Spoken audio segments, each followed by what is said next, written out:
Què passa quan arriba una espècie invasora?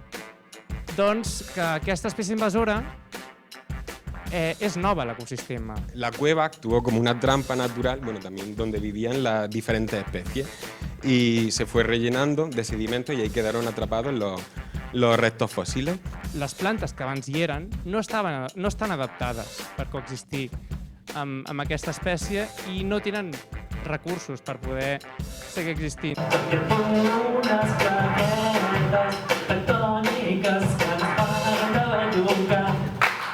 Nos dedicamos a intentar solventar problemas medioambientales actuales con el diseño, colocación y construcción de arrecifes artificiales. De fet, en aquest estudi vam veure que a mesura que els humans sortien del continent africà i s'anaven dispersant i creixent en població, també ho feien el nombre d'extinció d'ocells i es creu que podrien haver provocat fins al voltant de 1.500 espècies extingides d'ocells.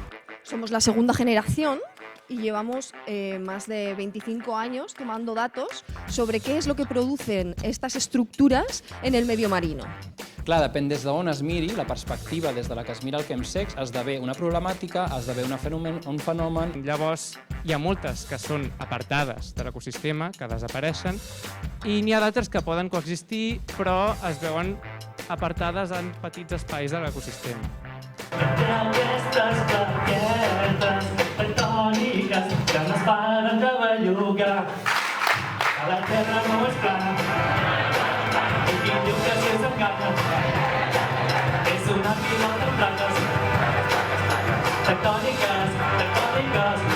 Llavors, per exemple, us he posat el paradigma del risc, que en salut pública és molt habitual, és a dir, de quina manera concebem que una persona és capaç de prendre risc i com la podem acompanyar en aquest procés de decisions.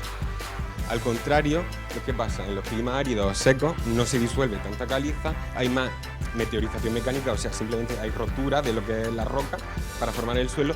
És a dir, no és el mateix que tenir sexe mentre vas drogat, és diferent, sinó que tu fas un ús sexualitzat de la substància.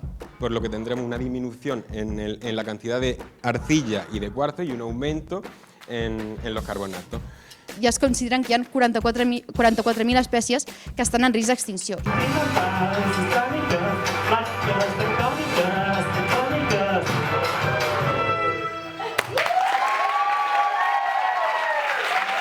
Science kids.